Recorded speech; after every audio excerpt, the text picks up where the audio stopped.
Assalamualaikum warahmatullahi wabarakatuh. Jenaka dan murah senyum mungkin dua hal itulah yang paling identik dengan sosok Aldi Taher. Tapi 5 tahun lalu, tepatnya di tahun 2017, Aldi nyaris kehilangan tidak hanya senyum, tapi juga nyawanya.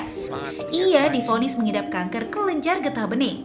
Pemilik nama lengkap Aldian Syah Taher ini mengaku sempat tak mengalami gejala apapun hingga kankernya dinyatakan berada di level stadium 2. Aldi mengaku menjalani sekitar 6 kali proses kemoterapi sebelum akhirnya ia dinyatakan sembuh total. Pertanyaannya sekarang, bagaimana ia bisa mempertahankan kesehatan batinnya selama proses penyembuhan? Lantas, adakah hikmah yang bisa ia petik dari penyakitnya tersebut? Mari kita tanyakan langsung ke Aldi Taher di Ngopi Ramadan pagi ini. Saya alhamdulillah sehat. Alhamdulillah guruku. Belum lama saya lihat dirimu kena kanker. Sampai sempat di kemo? Di kemo 6 kali Pak Ustadz. 6 kali kemo? 6 kali. Itu. Ceritain detailnya lu kena kanker ini gimana sih sebenarnya? Kalau ngomongin kanker izin Pak Ustadz ya, Pak Guru ya. Pak Ustadz Gondrong izin. Jadi saya awalnya ada benjolan di leher, itu pun tiba-tiba. Itu kayak getah bening gitu? Saya kanker getah bening, stadium 2. Oke. Jadi memang kanker itu katanya multifaktor. Datangnya juga cepet, ya kan, gak ada yang tahu. Ada yang sebut juga silent killer gitu. Tapi nggak ada hubungan kematian sama sakit. Karena kematian itu haknya Allah. Iya lah. Itu nanti bagian saya. Oh iya, izin Pak Ustadz. Iya, karena jadi sering jangan ada dikubur dulu sebelum mati. Oke. Nah, itu Jadi Aldi Taher pesan jangan dikubur dulu sebelum mati. Iya, iya. Ya tega banget lu mau ngubur Karena gua. nanti ada kesalahan kita itu selalu latah di 3 hal. Setiap ada kematian selalu tanyanya usia berapa. Sepakat. Iya. Kedua sakit apa. Iya. Ketiga kena COVID apa enggak. Iya. Padahal nggak ada hubungannya. Mati itu nggak harus tua. Betul. Bisa saja yang muda dulu, Nggak harus sakit baru juga, yang Pak Ustadz, tua. ya? Bisa. Oh, muda dulu, Dulu baru yang tua baru bisa. yang tua gitu. Bisa juga yang tua belakangan, muda duluan Boleh bisa. diulang nggak gimana? Mati itu tidak ada urusannya dengan usia. Iya. Iya. Bisa Jadi saja yang muda dulu, baru yang tua. Izin bisa. Pak Ustadz, izin Pak Ustadz. Saya Bisa. duduk situ boleh Pak Ustadz? Oke. Maaf ya. Oke. Bahkan bisa juga. Nih lu denger baik-baik nih. Tapi bisa juga yang tua belakangan, yang muda duluan juga bisa. Oke.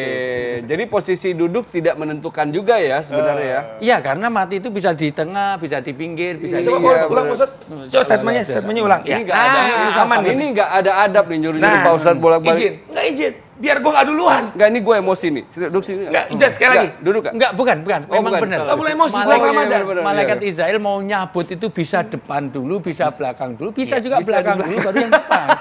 Kena juga kan? Duh, artinya ada Dimanapun. 3 misteri. Iya. Ini serius. Ya, serius. Bisa ngelak. Sekali lagi Pak Ustadz izin. Orang di balik kursi apa nggak bisa dicabut nyawanya? Bisa. Nggak bisa itu semuanya. Bisa. Karena kematian itu ada 3 misteri. Iya. 1 aukot, 2 amkan, 3 asbab. Aukot kapan kita mati kita nggak bisa. Iya. Oke, Iya. oke. Almarhum Di, dulu. Ya, jadi itu. gimana Di itu? Maksudnya kanker lu ini gimana? Kan lu tadi kayak ada benjolan di sini, terus sampai lu tahu kalau itu kanker tuh Itu sampai di kemo, kemo 6 kali. dioperasi. Dioperasi biopsi Pak Ustadz di leher nih. Ini aku ada benjolan di Lubangin leher. ya? Dia diambil selnya terus dicek di mikroskop, baru divonis kanker. Qadarullah. Sikapmu waktu itu apa? Yang Iya. begitu di vonis bahwa kamu kanker itu apa yang ada di Yang pasti sebagai manusia biasa down ya Pak Ustadz ya. Down, Karena saya ya? bukan tiang listrik kan. Jadi saya manusia biasa, divonis kanker saya down, kaget. Ya kayak tersambar petir di tengah hari bentet gitu ya. Dan ya sedih Pak Ustadz. Anak saya waktu itu masih umur 2 tahun. ya. Jadi gitu Pak Ustadz. Nah setelah Tapi itu support dari keluarga dari alhamdulillah support ibu. Nah ini bismillah ya. Saya waktu itu bertanya dengan almarhum Ria Irawan. Kak, gue kena kanker karena aku punya nomornya Pak Ustadz. Terus dia kaget, astagfirullahaladzim, ntar gue ke rumah lu ya. Terus saya bilang, Pak, saya nggak berani bilang ke ibu saya nih, Karya. Karena ibu saya kan ada riwayat stroke Pak Ustadz, izin. Ibu saya stroke 20 tahun. Saya takut nanti saya ngomongin. Ini mungkin dialami juga nih sama pejuang kanker. Setelah divonis kanker nggak berani ngasih tahu ibunya. Nah Karya nasihatin, salah lu lu mau berobat lu ke mana ke luar negeri, dokternya paling canggih kalau ibu lu nggak ngedoain lu, nggak manjur karena doa ibu itu mujarab. Tapi lu ngasih tahu ibu lu, maksudnya kan belum waktu kemo pertama aku belum ngasih tahu. Ini kayak ibu, gini Pak kan Ustadz. maksudnya ini kan apa ada semacam konflik batinnya dia nih Pak Iya, Ustadz, betul. antara mau ngasih tahu apa enggak gitu. Tapi akhirnya tahu. Karena karya alhamdulillah beliau nasihatin, saya kepikiran juga iya juga ya. Gue berobat, ibu gue nggak tahu sama aja yang belum afdol gitu Pak Ustadz. Kalau ibu ngedoain kan nembus langsung ke langit ke-7. Karena baginda Rasul juga bilang ibumu dan akhirnya udah saya kasih tahu ibu saya dan alhamdulillah malah ibu saya nguatin Pak Ustadz. Bismillah nak, insya Allah kamu sehat ya nak. Wah Allahu Akbar. Itu saya dapat power Pak Ustadz dengan ibu saya mendoakan begitu Pak Ustadz. Waktu itu, mohon maaf, selain respon dari keluarga, terus apa yang dilakukan? Baca Al-Quran Pak Ustadz. Alhamdulillah, Masya Masya Allah. Itu yang buat saya tenang, saya akhirnya ikhlas karena manusia pasti kan ya wajar ya. Kita diuji, awalnya pasti kaget. Ya, terus alhamdulillah saya baca Al-Quran karena Al-Quran adalah obat. Al-Quran adalah membuat hati tenang insya Allah. Alhamdulillah. Jadi udah hafal berapa juz nih? Saya Al-Fatihah hafal. Alhamdulillah. Dari 30 Al-Fatihah sampai Anas ya? sampai Anas. Anas juga hafal kan? Al-Fatihah sama Anas. Iya, Iya, hafal ya? hafal. Iya. 30 juz. Masya 30 Allah. juz dari depan dan Dari belakang depan dan sama penutup belakang, gitu. Masya Iya, Allah. Masya yang tengah-tengahnya Allah. belum izin Pak Ustadz. Ini- On proses. Oke, Tapi insya ini Allah. kan Ramadan. Benar, Ramadan kan Masya Syahrul Allah. Quran. Iya, iya. Ramadan ini adalah bulannya Quran, diturunkannya Quran. Tapi Masya Allah untuk Iya. menghafal Al-Quran itu berkah. Alhamdulillah. Tapi kita manusia kan mungkin juga ya ada keterbatasannya. Saya untuk mungkin hafalan insya Allah saya akan belajar juga. Tapi jangan sampai kita aduh gua nggak hafal-hafal. Akhirnya nunda baca. Padahal kan perintah pertama yang turun adalah Iqra. Iya. Kalau misalkan saya lagi di kemo misalnya dicabut nyawanya lagi baca Al-Quran. Nah tuh jadi Itu rasanya gimana syafaat. sih di kemo tuh? Insya Allah. Pusing. Ngapain aja gitu? Pusing, lidahnya baal. Terus juga Itu- nggak nafsu makan.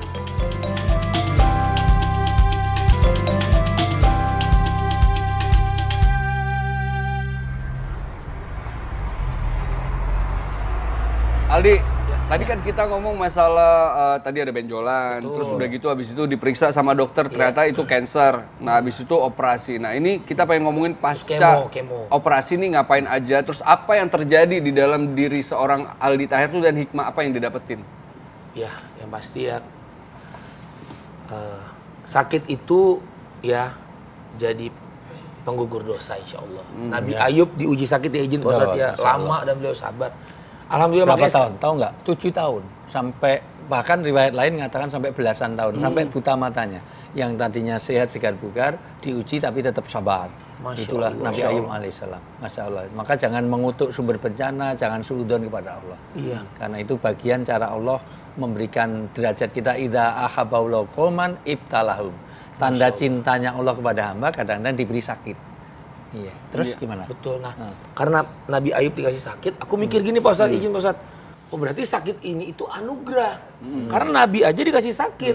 betul. Jadi kan bukan azab, bukan bencana. Jadi merubah pola pikir ya? Itu Pak Ustadz Gondrong. Jadi pas aku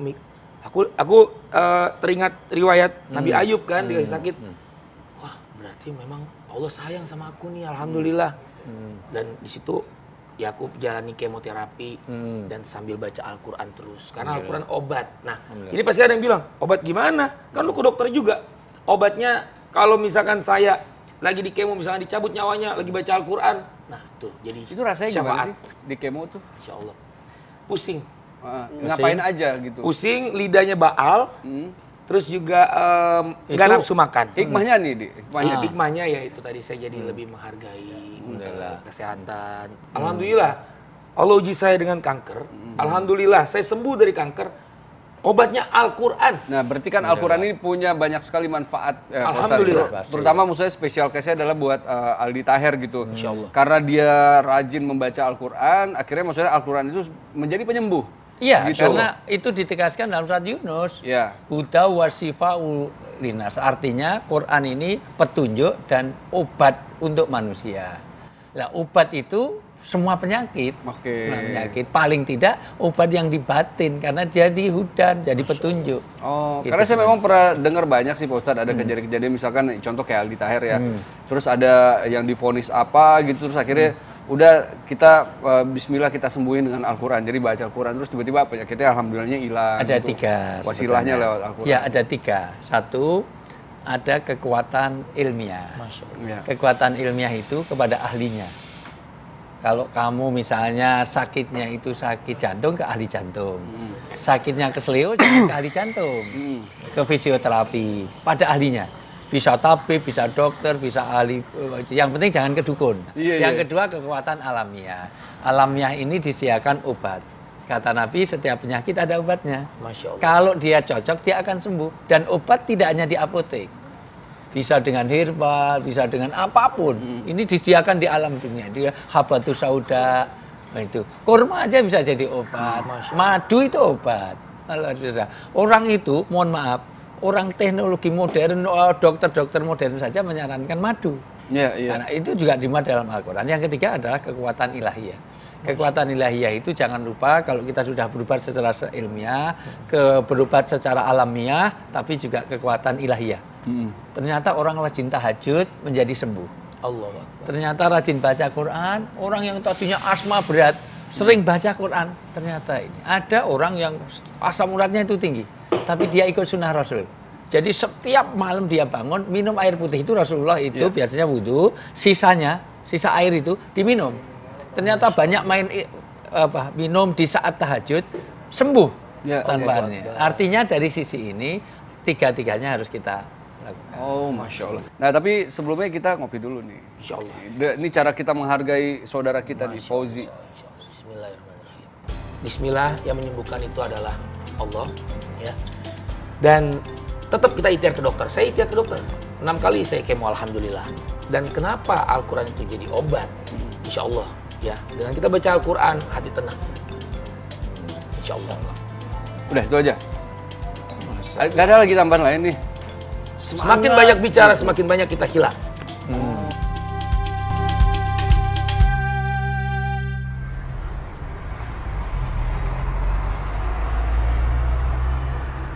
Kayaknya seru banget nih topiknya nih. Join ah.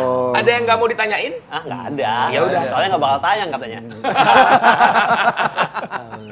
Jadi ini inspire banget nih buat saya nih Bang ya. Tadi dengerin jadi dari dengan sakit jadi hikmah gitu. Jadi perubahan gitu. Nah, ini buat saya juga pribadi lah gitu ya. Kan kulu bani Adam khotoun gitu. Khotoun. Tiap sebaik tahu nggak artinya ini Maro? Nggak tahu, makanya saya belajar sama Pak Ustaz. Anak Adam pasti punya salah. Tidak ada orang yang nggak punya salah. Betul. Nah, berarti itu malaikat ya itu. Ya. Nah, buat saya sendiri juga nih, kan udah istilahnya kayak hijrah lah gitu ya. Insya Allah. Bagaimana kita mempertahankan nih Bang Aldi nih, konsistensi, istiqomah lah. Kan dari dulu dunia hitam, sekarang ke dunia putih lah istilahnya. Tapi gitu. dia dari dulu gak hitam-hitam. Gak hitam-hitam ya? Emang udah putih ya? Iya. Nah, ini bagaimana tips buat kita semua lah nih, apalagi di bulan suci Ramadan kan. Gimana mempertahankan konsistensi kita tuh biar tetap istiqomah lah di level itu gitu. Istiqomah yang benar apa yang istri 3 dikontrakin rumah gitu? Wah, yang mana nih? Ukti, izin Ukti. Yang mana ya? Iya. Istiqomah yang benar. Karena dia kan ngalami ya. Kita betul. tahu teori, tapi maksudnya ngalami dari. Iya. Gini brother, bismillah, istiqomah itu ya kita berlindung sama Allah. Oke. Gimana konkretnya real baca Al-Quran, ikro. Ikro. Sekarang ini orang banyak ngelupain Al-Quran. Nauzubillah, joget-joget TikTok. Posting joget TikTok. Tapi Ini Aldi PD. juga joget tuh. Boleh, saya juga masih joget TikTok kok. Tapi baca Quran juga dong. Tapi paling tidak memang walaupun ada tentu seruan ya si Maro, bukan hanya baca, karena ada 5 kewajiban kita terhadap Al-Quran. 1, membaca. Tapi kalau cuma membaca itu dapat hadiah tapi nggak dapat hidayah. Kita pahalanya banyak dong baca Quran, apalagi ngajak orang lain untuk baca Quran, gemar Al-Quran. Tapi tidak cukup dengan itu. Yang kedua harus kita memahaminya.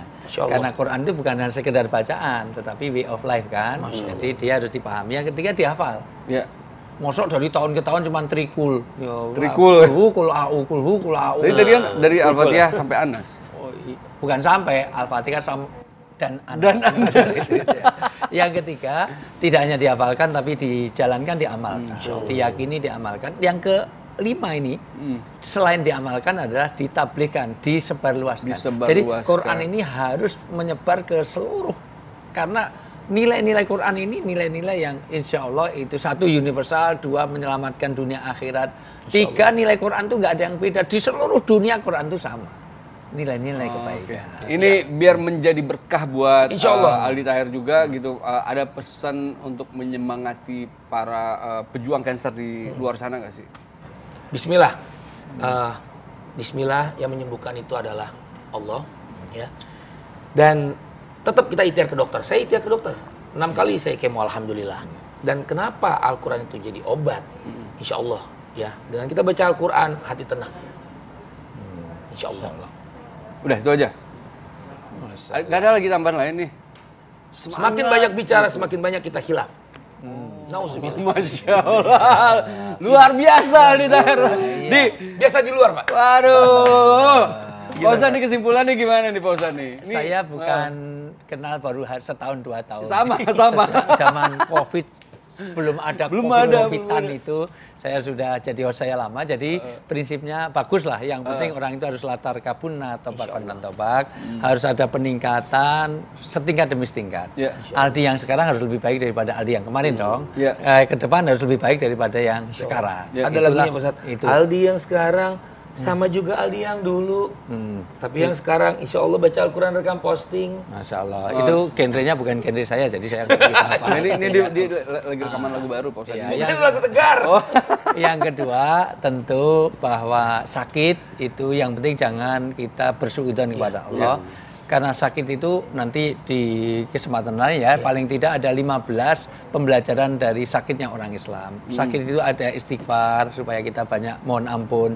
Sakit itu tauhid, bahwa ternyata sehebat apapun manusia itu bisa sakit.